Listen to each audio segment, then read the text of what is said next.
Monday, September 18th, 2017. Monaco 64 here. I want to talk about the new Bank of England note, the new £10 note. It feels like plastic. It's just come out. It's smaller than the old one, as you can see. The paper note, or even some people say it's made out of cotton actually.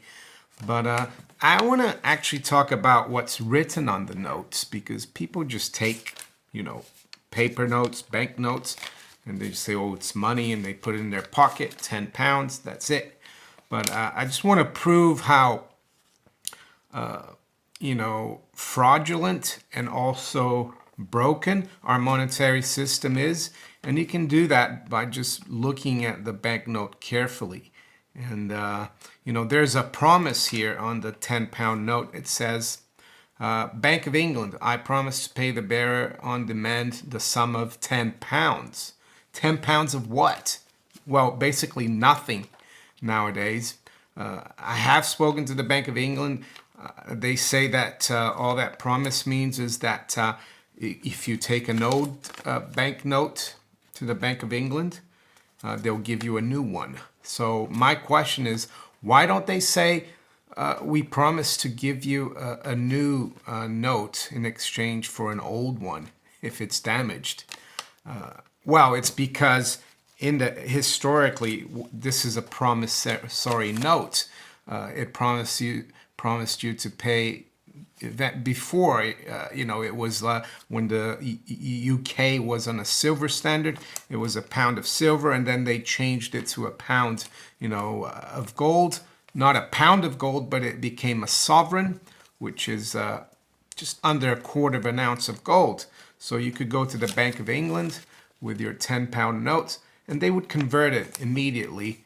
You go to the cashier and convert it into 10 sovereigns. They don't do that anymore, but they've kept the promise. The thing that I've noticed is that the big note, if I look at it like this and read it from far, I can still read the promise.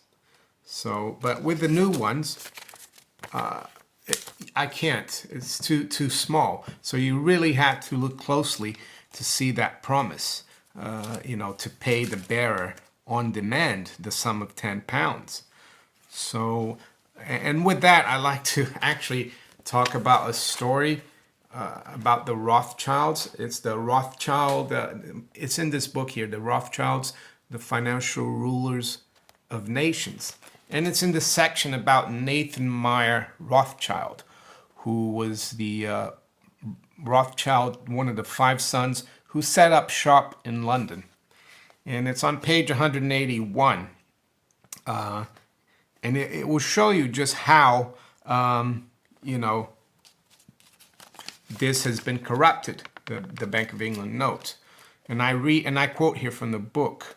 On another occasion, he forced even that venerable institution, the Bank of England, in spite of its prestige and its government support, to confess that it was no match for the finesse of the great financier.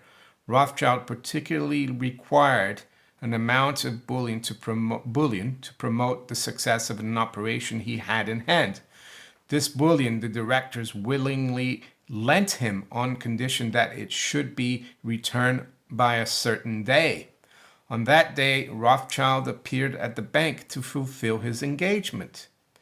When asked if he intended to return the bullion, his reply was to produce a bundle of notes for the amount. He was reminded of the terms of the agreement, the directors pointing out that to oblige him, they had touched their reserve, and that they now urgently required the bullion. And then he said, and I quote, "Very well, gentlemen," he is reported to have said, "return me my notes. I dare say your cashier will honor them with gold from your vaults, and then I can return your bullion." So just goes to show, that it's a promissory note to pay in specie, be it silver earlier, you know, and then gold in sovereigns. But I think people are waking up to it.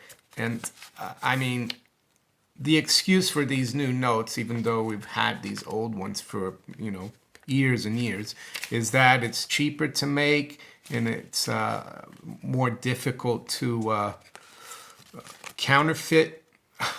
But it's interesting that they haven't made it bigger. They've made it smaller than the old one, and you can't even read that promise anymore.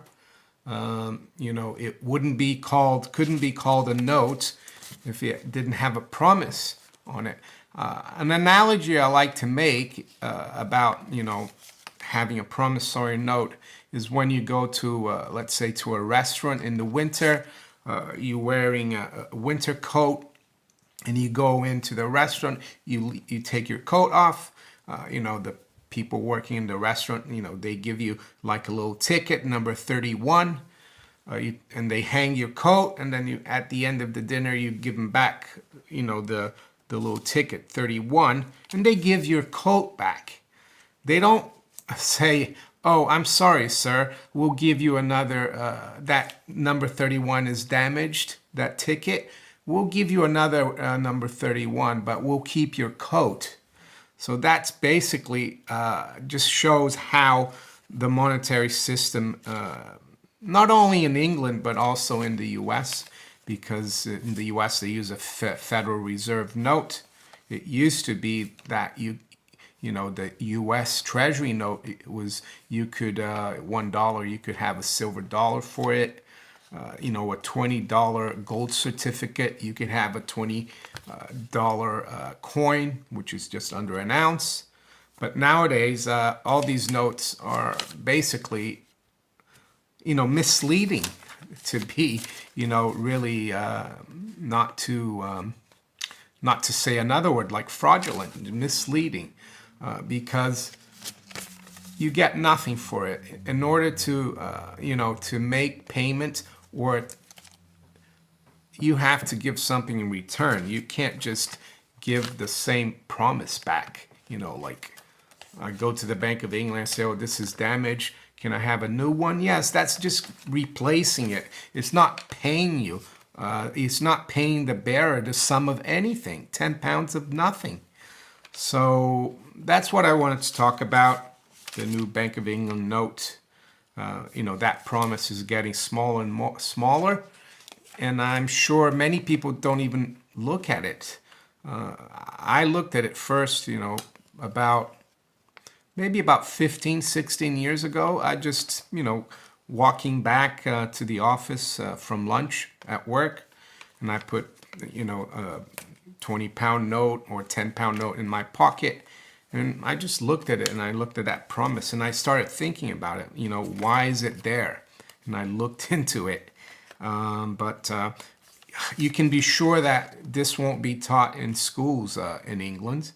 You know, they won't be teaching the kids here, you know, what that promise means and what it meant, and that it's actually misleading, which is a shame. And probably that's one of the reasons why all these countries, you know, in the West, or any country nowadays, why they want to go cashless, because this reminds, you know, gives people a hint of what money, you know, a honest monetary system should actually be. So if you enjoyed this video, please like, share it, and also subscribe to my channel if you haven't yet. And you can follow me also on Steemit.com and on Twitter. And I'll talk to you later. Bye.